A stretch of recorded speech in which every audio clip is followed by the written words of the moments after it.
Bonjour et bienvenue. Aujourd'hui, nous allons expliquer le devoir numéro 2 du premier trimestre pour les élèves de première année moyenne dans la langue française. On commence. مرحبا وأهلا وسهلا بالجميع. اليوم سوف نقوم بحل الفرض الثاني من الفصل الأول لتلاميذ سنة أولى متوسط في مادة اللغة الفرنسية. هذا النص العنوان تاعو هو إيجيان كوربوريل، يعني النظافة الشخصية أو النظافة الجسدية. لا دوش يعني الاستحمام. La douche, c'est la projection d'eau en pluie qui arrose le corps et produit une action hygiénique. Il est recommandé de prendre une douche par jour. نبدأ نشرحوها. عندنا الاستحمام. La douche c'est la projection d'eau، يعني الاستحمام هو سقوط الماء، يعني احنا باش نستحمو بالماء، يعني الماء هذاك حيسقط علينا، يعني حنستعملوه. Qui arrose le corps، الذي يسقي الجسم أو الجسد. احنا arrose le corps يعني يسقي الجسم، ما نعطيوهاش يعني بالمعنى الحرفي، بالمعنى المجازي نقولوا مثلا يسقي الجسد يعني يفوت على الجسد. et produit une action hygiénique، وهذه الحركة اللي هو الاستحمام هي عبارة عن حركة نقوم بها للحفاظ على نظافة الجسم تاعنا. hygiénique جاية من النظافة. Il est recommandé de prendre une douche par jour. ينصح بالاستحمام يوميا. Ni trop longue ni trop chaude، يعني لا لفترة طويلة جدا ولا لمياه ساخنة جدا، يعني ما نش حنستعملوا مياه ساخنة جدا trop chaude هي ساخنة جدا، أو مياه باردة جدا trop froide باردة جدا يعني trop froide. راح نستعملوا de l'eau tiède. l'eau tiède هو الماء الفاتر. الماء الفاتر هو بين الماء الساخن وبين الماء البارد، يعني ما هو سخن ما هو بارد، يعني ما نش حنستعملوا الماء الساخن. علاه au risque d'assécher la peau، فقد يؤدي ذلك إلى جفاف الجلد. En revanche، من ناحية أخرى، il est déconseillé de se laver les cheveux quotidiennement، يعني من ناحية أخرى لا ينصح بغسل الشعر يوميا. علاه pour éviter qu'il ne régresse trop vite، يعني باش نضمنوا بلي شعرنا الشعر فيه المادة الدهنية، فيه واحد المادة دهنية، حنا كي نغسلوها كل يوم حتروح، يعني حيقعد شعرنا جاف. La douche permet d'éliminer يعني الاستحمام يسمح بإزالة ماذا؟ la sueur اللي هي العرق، une partie des microbes اللي هي جزء من الميكروبات. l'accumulation، la saleté à la surface de la peau، يعني راح ينحيلنا لا sueur اللي هو العرق، راح ينحيلنا une partie des microbes جزء من الميكروبات، راح ينحيلنا l'accumulation de saleté à la surface de la peau، يعني حينحيلنا العرق وجزء من الميكروبات وتراكم الأوساخ على سطح الجلد، يعني الجلد تاعنا حيهز مجموعة من الأوساخ، هذا الاستحمام راح ينحيها لنا. أما بالنسبة للمنتجات اللي نستعملوها في الاستحمام، les produits d'hygiène corporelle employés pour se doucher sont à choisir avec précaution, notamment en fonction du type de peau et des différentes zones du corps. يعني قاعد يقولنا les produits d'hygiène corporelle employés pour se doucher، يعني المنتجات أو منتجات النظافة الشخصية المستعملة للاستحمام sont à choisir avec précaution, notamment en fonction du type de peau et des différentes zones du corps. يعني قاعد يقولنا منتجات النظافة الشخصية المستخدمة للاستحمام لازمنا نخيروها أو يجب اختيارها بعناية تامة على حسب نوع الجلد تاعي، على حسب نوع على حسب نوع الشعر تاعي باش نغسل شعري et de différentes zones du corps وفي مناطق مختلفة للجسم. texte adapté. أعيد قراءة النص. Hygiène corporelle, la douche. La douche, c'est la projection d'eau en pluie qui arrose le corps et produit une action hygiénique. Il est recommandé de prendre une douche par jour, ni trop longue, ni trop chaude, au risque d'assécher la peau. En revanche, il est déconseillé de se laver les cheveux quotidiennement pour éviter qu'ils ne régressent trop vite. La douche permet d'éliminer la sueur, une partie des microbes, l'accumulation, la saleté à la surface de la peau.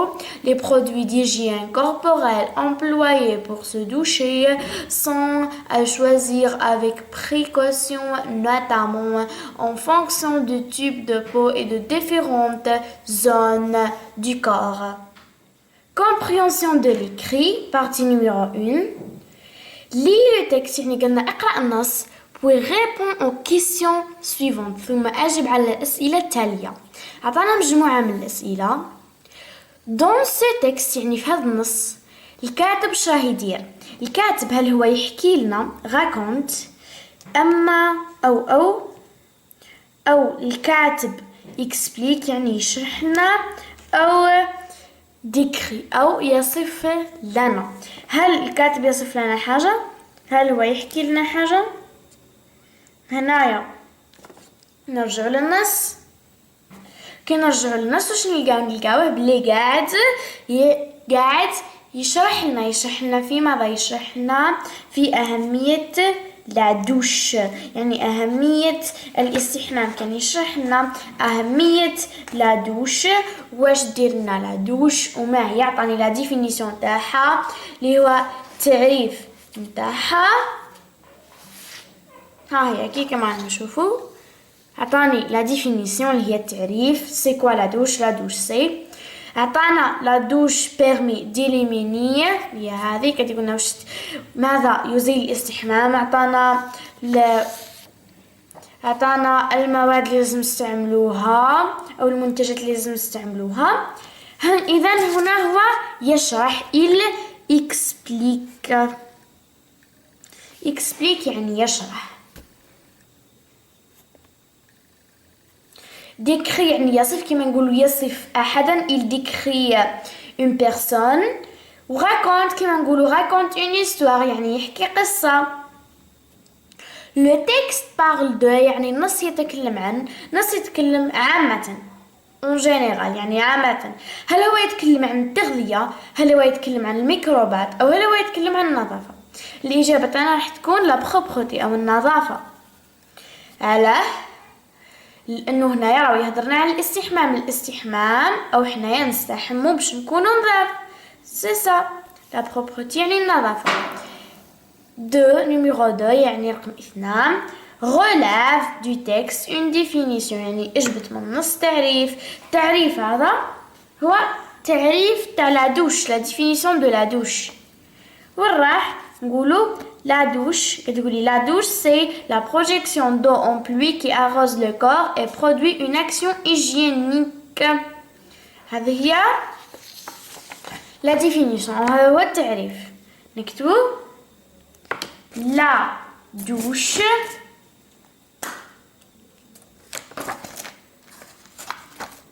نكتبو la douche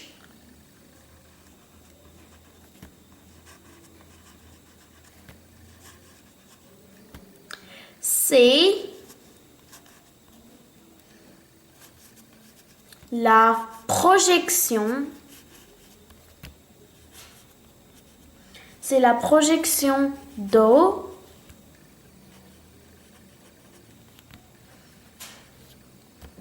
en pluie qui arrose le corps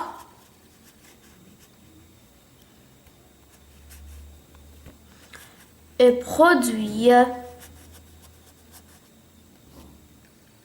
une action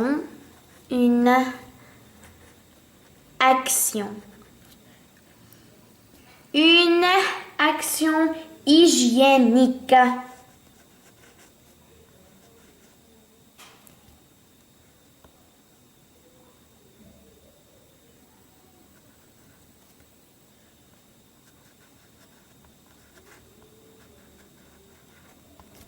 هذا هو تعريف. هنا la douche c'est la projection d'eau en pluie qui arrose le corps et produit une action hygiénique.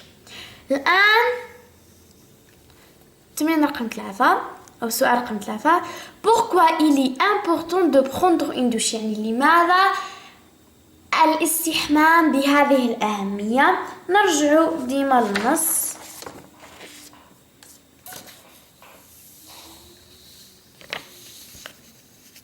نكتبوا لهم car لأن la douche permet d'éliminer لأن الاستحمام يساهم في التخلص من la sueur une partie des microbes ونكتبوا لهم هذه الثلاثة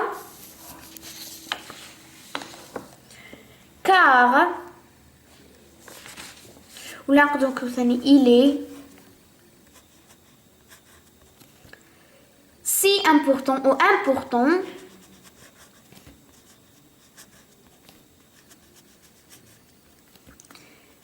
car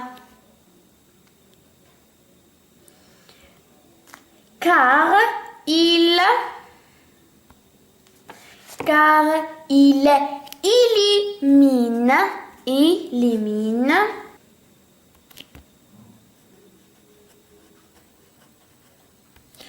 لأنه يزيل ونديرو زوج نقاط من بعد نبداو نكتبو لا sueur اللي هو العرق une partie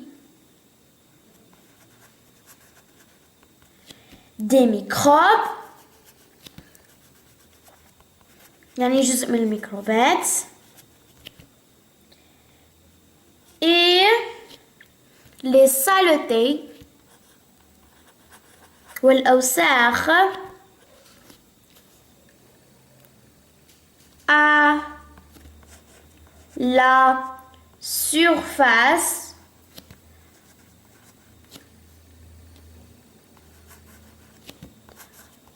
de la peau.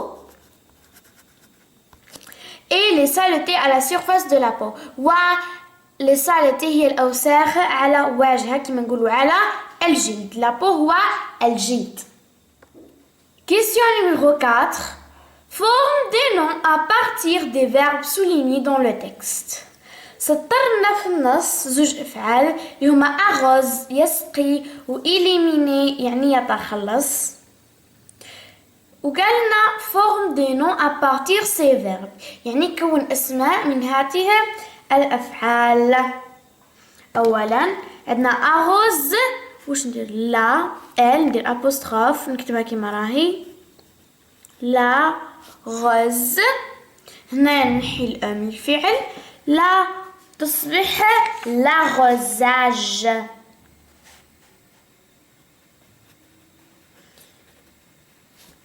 أغز يعني يسقي لا غزاج يعني السقي. الآن éliminer ندير ال ندير أبوستروف من بعد نكتب élimine er تروح نزيد لها action l'élimination éliminer يتخلص l'élimination التخلص. هنايا واش درنا؟ اولا نحينا لا تيرميزون اللي هي النهايه تاع الفعل نحينا ونحينا ومن بعد جربنا قلنا arrosation ما تصلحش arrosement ما تصلحش ثقيله arrosage تصلح. عندنا éliminer نحينا لا ميم شوز ضفنا الضمير ومن بعد هنا حطينا ابوستروف لانه هنا عندنا حرف ولا عندنا ان فويل. هنايا إلي كتبنا إليمين نحينا الأو ومن بعد جربنا إليميناج ما تصلحش، إليمينمون ثقيلة على الفم، إليميناسيون تصلح. نيميرو 5 يعني رقم 5 كومبليت يعني أكمل. لا دوش إليمين اون بارتي دي ميكروب، يعني لا دوش والاستحمام يتخلص من جزء من الجراثيم. لو تيب تاع هاد لافراز حنا واش قرينا؟ الجملة التي تبدأ ب ماجيسكول التي تبدأ بحرف كبير، أوضح هنا بحرف كبير وتنتهي بنقطة. سي كوا لو تيب دو سات فراز، يعني وشي هو لو تيب دو سات تاع هاد الجملة؟ هو c'est une phrase type de type déclarative. déclarative يعني هذه جملة إخبارية déclarative. أما الفورم نروح نشوف المعنى تاع الجملة. لا دوش élimine une partie des microbes، يعني الاستحمام يتخلص من جزء من الميكروبات. هل فيها نفي هذه الجملة؟ لا. إذا نقول فورم affirmative. affirmative affirmative يعني حكاية معناها إخبارية أو جملة غير منفية تقوم بإخبارنا شيء أو إطلاعنا على شيء. الآن écrit à la forme négative يعني اكتب في النفي. لا دوش يعني استحمام إليمين يعني يتخلص من جزء من الميكروبات. نعاودو نكتبو هذه الجملة لا دوش وراح الفعل هنا. الفعل هنا هو إليمين. واش نروح ندير كي ندير في النفي؟ نحصر الفعل بين و با. بصح هنايا عندي فوايل يعني ما تصلحش ندير فوايل قدامها فوايل، ما تصلحش ندير ابوستروف ومن بعد نكمل نحط الفعل ني لي مين. لا دوش نيليمين هنايا حطيت الان ابوستروف من بعد حطيت إليمين. نيليمين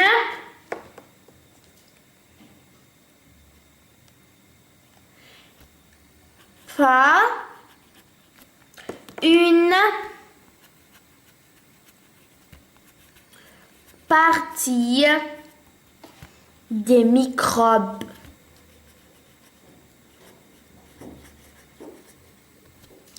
يعني الآن ولات منفية، قلنا الاستحمام لا يتخلص من جزء من الميكروبات. نفس الشيء مع الجملة هذه لو شود. أين هو الفعل؟ الفعل هو غيسك. غيسك يعني يخاطر. واش راح ندير؟ نحصر بين و با. هنا عندي كونسون ما عنديش فايل، إذا نقولنا ne risque plus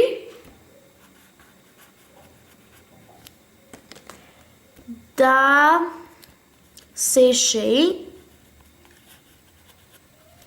la peau. يعني الماء الحار لم يعد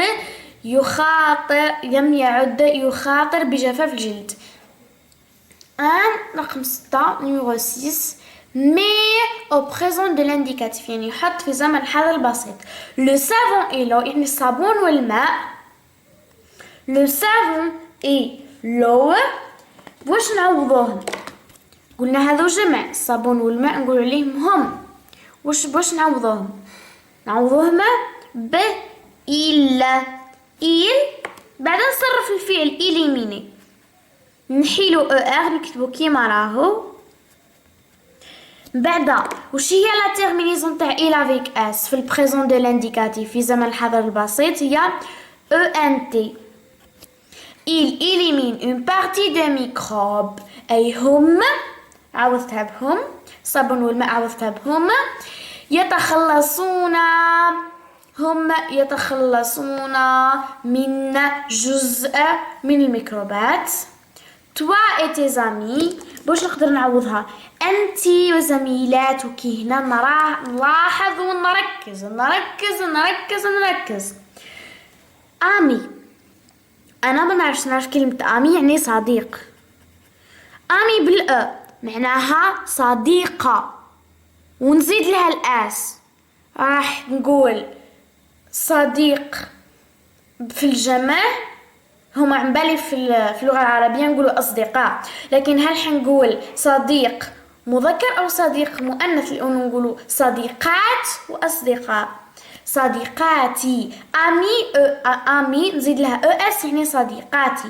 الأ هذه تاع الفيمينا تاع المؤنث، والأس هذه تاع البلوريال تاع المذكر، كيما تاع الجمع كيما نقولوا الجمع المؤنث. يعني الجمع المؤنث صديقاتك. هنا نقولوا أنت وصديقاتك. باش نعوضوكم ب vous، نعوضوكم ب أنتم أو أنتن. vous زي هنا نديرو لا ليزون، نحيو er. وش هي لا تيرمينيزون تاع vous؟ لا تيرمينيزون تاع vous هي ez. نقولوا vous aimez la propreté، يعني أنتم تحبون النظافة. la propreté هي النظافة. production écrite partie numéro 2 يعني الوضعية الإدماجية. rédige un petit paragraphe يعني اكتب فقرة صغيرة dans lequel tu expliqueras comment se laver les mains. تشرح فيها كيفية غسل اليدين. utilise les verbes suivants يعني استعمل الأفعال التالية: mouiller يبلل، nettoyer ينظف، frotter يحك، rincer يشلل، sécher يجفف. au présent de l'indicatif في زمن الحاضر البسيط. هذا أولا لازمنا نحطو un titre du texte، لازمنا نحطو عنوان لهذا النص. حطينا عنوان اللي هو ليجيين دي ما اللي هو نظافة اليدين، ليجيين دي ما. ومن بعد بدينا قلنا tu dois plusieurs fois par jour te laver les mains avec de l'eau et du savon. يعني لازم كل يوم تغسل يديك بالماء والصابون. chaque fois que tu sors des toilettes bien sûr، كل مرة تخرج من الحمام أكيد، mais aussi avant de manger وأيضا قبل الأكل. ou lorsque tu reviens de l'école ou d'une activité à l'extérieur. وعندما تنتهي أو ترجع من المدرسة أو من أي عمل في الخارج. tu élimines ainsi les microbes وبهذا تكون قد تخلصت من الميكروبات qui nous entourent et qui provoquent les maladies التي تسبب الأمراض. les 6 étapes يعني المراحل الستة لتنظيف اليدين du nettoyage du main. عندنا mouille tes mains avec de l'eau، يعني أول حاجة لازمك تبلل يديك بالماء. ثاني حاجة هي mets du savon يعني ضع بعض الصابون. frotte-toi les mains pendant 20 secondes يعني قم بحك يديك لمدة 20 ثانية. n'oublie pas de nettoyer tes ongles يعني لا تنسى أن تنظف les ongles هي الأظافر. rince et fais disparaître tout le savon يعني شل اليديك وانزع منهما الصابون. sèche tes mains avec une serviette يعني جفف يديك ب une serviette هي المنشفة، أو نقدر نقولوا ثاني une propre serviette يعني منشفة نظيفة.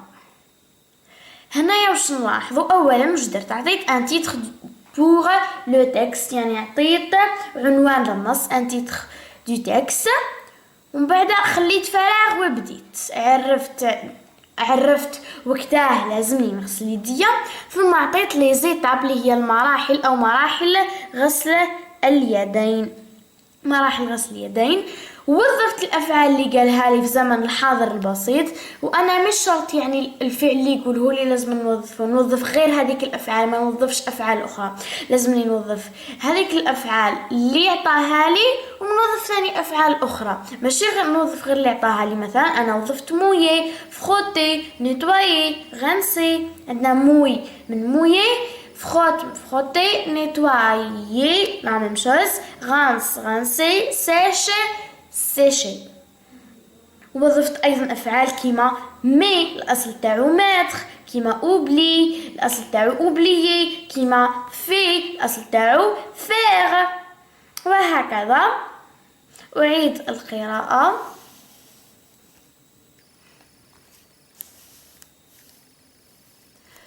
L'hygiène des mains, c'est le titre.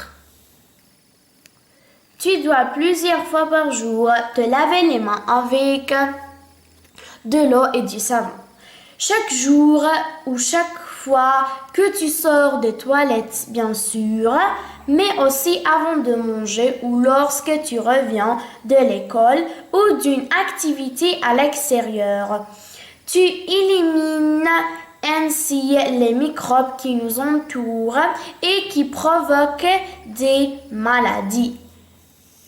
Les 6 étapes du nettoyage des mains sont étape numéro 1 ou numéro 1, mouille tes mains avec de l'eau.